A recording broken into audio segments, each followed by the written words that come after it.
ایک چھوٹے سے گاؤں میں جو پہاڑوں اور نیلے سمندر کے درمیان بسا ہوا تھا، ایک ماہی گیر علی رہتا تھا۔ گاؤں میں چند سو لوگ آباد تھے جو سادہ اور پرخلوص زندگی بسر کرتے تھے۔ گاؤں کے لوگ علی کو ایک اصول پسند انسان کے طور پر جانتے تھے، جس کی دیانت داری سمندر کی گہرائیوں کی طرح تھی۔ ہر صبح سورج نکلنے سے پہلے علی اپنی چھوٹی سی کشتی میں بیٹھ کر سمندر میں جال ڈالتا، امید کرتا کہ وہ اتنی مچھلیاں پکڑ لے گا کہ اپنے خاندان کا پیٹ بھر سکے اور کچھ بازار میں فروخت کر سکے۔ علی کی زندگی آسان نہیں تھی۔ اس کی ایک بیوی فاطمہ اور دو چھوٹے بچے عائشہ اور حمزہ تھے۔ وہ ایک سادہ گھر میں رہتے تھے جو مٹی کی اینٹوں سے بنا ہوا تھا اور جس کی چھت کھجور کے پتوں سے بنی تھی۔ دیواروں پر چند سادہ قالین لٹکے ہوئے تھے اور فرنیچر کم لیکن صاف ستھرا تھا۔ اگرچہ ان کے پاس دولت کی کمی تھی، لیکن ان کا گھر محبت، ہنسی اور خاندانی گرمی سے بھرا ہوا تھا۔ فاطمہ ایک نیک عورت تھی جو ہمیشہ اپنے بچوں کو اللہ کے شکر گزار ہونے اور اس کے منصوبے پر بھروسہ کرنے کی نصیحت کرتی تھی۔ وہ اکثر قرآن مجید کی آیات سناتی اور اپنے بچوں کو دیانت داری، صبر اور عاجزی کی اہمیت سکھاتی۔ علی اور فاطمہ اپنی زندگیوں سے مطمئن تھے، یہ جانتے ہوئے کہ ان کے پاس ایک دوسرے کا ساتھ ہے اور اللہ انہیں روزی عطا کرے گا۔ ایک سال ایسا آیا جب سمندر میں مچھلیاں نہ ہونے کے برابر ہو گئیں۔ علی گھنٹوں پانی میں جال ڈالتا لیکن خالی ہاتھ واپس آتا۔ پورا گاؤں مشکلات کا شکار تھا اور بہت سے خاندانوں کو کفایت شیاری کرنی پڑی، لیکن علی نے امید کا دامن نہیں چھوڑا۔ وہ دعا کرتا رہا، یہ یقین رکھتے ہوئے کہ اللہ اسے اس مشکل وقت سے نکالے گا۔ ایک دن جب علی ساحل پر اپنے جال کی مرمت کر رہا تھا، اس نے افق پر کچھ غیر معمولی دیکھا۔ ایک بڑا طوفان آ رہا تھا اور آسمان بادلوں سے گھیر چکا تھا۔ علی نے سوچا کہ طوفان مچھلیوں کو ساحل کے قریب لا سکتا ہے، اس لیے وہ جلدی سے کشتی میں سوار ہوا، امید کرتے ہوئے کہ طوفان سے پہلے کچھ پکڑ لے۔ جیسے جیسے وہ سمندر میں آگے بڑھا، لہریں تیز ہوتی گئیں اور اس کی چھوٹی کشتی کو ادھر ادھر دھکیلنے لگے۔ لیکن علی پرعزم تھا۔ اس نے جال طوفانی پانیوں میں ڈال دیا، دعا کرتے ہوئے کہ اچھی مچھلیاں پکڑ لے۔ اچانک اسے اپنے جال میں ایک زبردست جھٹکا محسوس ہوا جو پہلے کبھی محسوس نہیں ہوا تھا۔ وہ جال کو کھینچنے کے لیے جدوجہد کرنے لگا، یہ سوچتے ہوئے کہ شاید اس نے زندگی کی سب سے بڑی مچھلی پکڑ لی ہے۔ لیکن جب اس نے جال کو قریب کیا تو وہ حیران رہ گیا کہ یہ کوئی مچھلی نہیں تھی، بلکہ یہ ایک پرانا، صدفوہے سے ڈھکا ہوا صندوق تھا جو سمندر میں برسوں سے دفن تھا۔ علی کا دل تجسس سے بھر گیا۔ اس نے ڈوبے ہوئے جہازوں اور کھوئے ہوئے خزانوں کے بارے میں کہانیاں سن رکھی تھیں، لیکن اس نے کبھی سوچا بھی نہ تھا کہ وہ ایک خزانہ پائے گا۔ علی نے بڑی مشکل سے صندوق کو اپنی کشتی میں کھینچ لیا۔ طوفان زور پکڑ رہا تھا، اس لیے اس نے فیصلہ کیا کہ ساحل پر پہنچ کر اس صندوق کو کھولے گا۔ جب وہ واپس ساحل کی طرف مڑا تو اس کے دماغ میں طرح طرح کے خیالات آنے لگے۔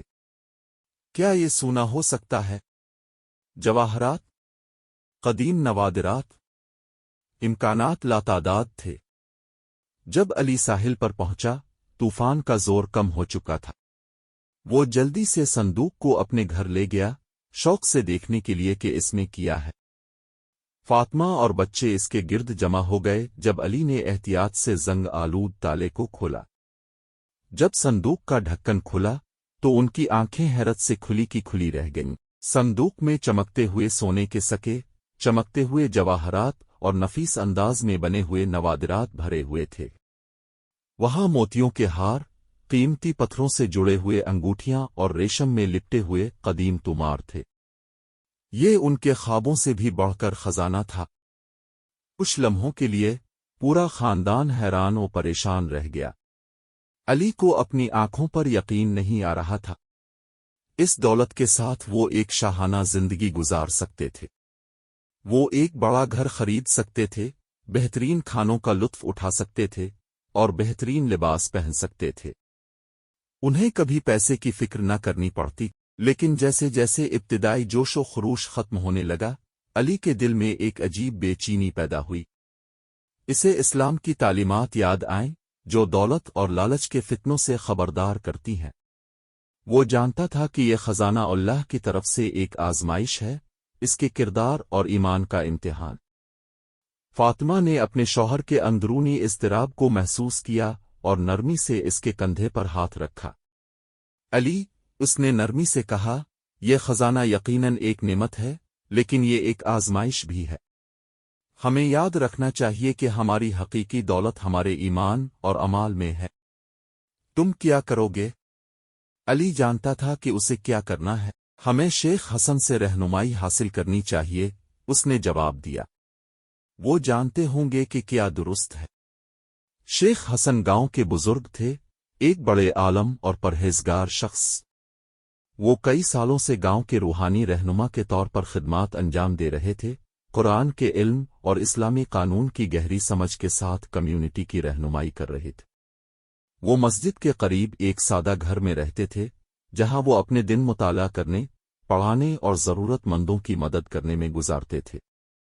جب علی صندوق کے ساتھ شیخ حسن کے گھر پہنچا تو شیخ نے اسے گرمجوشی سے خوش آمدید کہا۔ علی نے بتایا کہ اس نے خزانہ کیسے پایا اور اس کے بارے میں اپنے خدشات کا اظہار کیا کہ اسے کیا کرنا چاہیے۔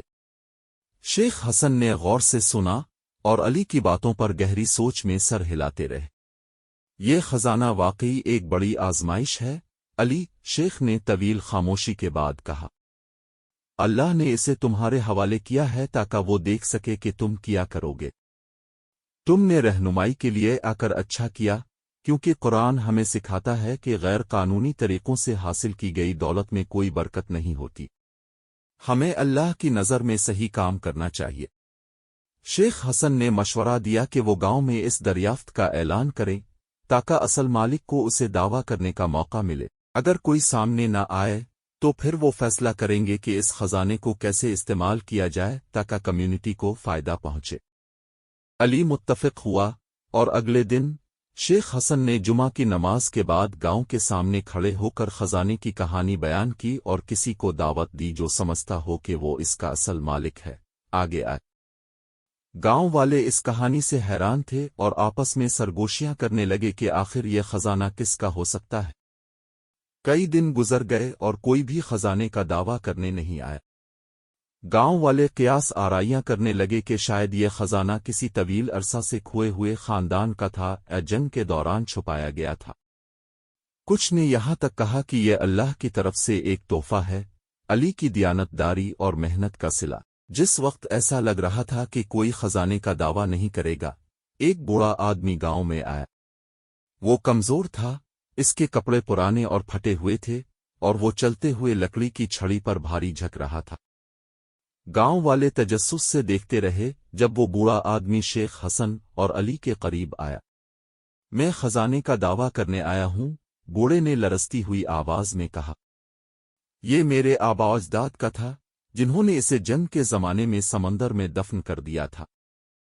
انہیں خوف تھا کہ اسے حملہ آور لے جائیں گے، اس لیے انہوں نے اسے چھپا دیا، یہ امید کرتے ہوئے کہ ایک دن ان کی اولاد اسے دوبارہ حاصل کر سکے گی۔ بوڑھے کی کہانی کو کچھ گاؤں والوں نے شک کی نظر سے دیکھا، لیکن شیخ حسن نے مزید تفصیلات پوچھے۔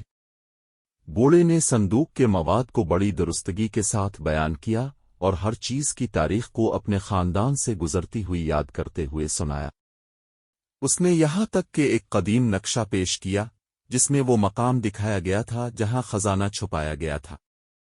تاریخی ریکارڈز کی جانچ اور گاؤں کے دیگر بزرگوں سے مشورہ کرنے کے بعد شیخ حسن اس نتیجے پر پہنچے کہ بوڑھا آدمی واقعی خزانے کا اصل مالک ہے۔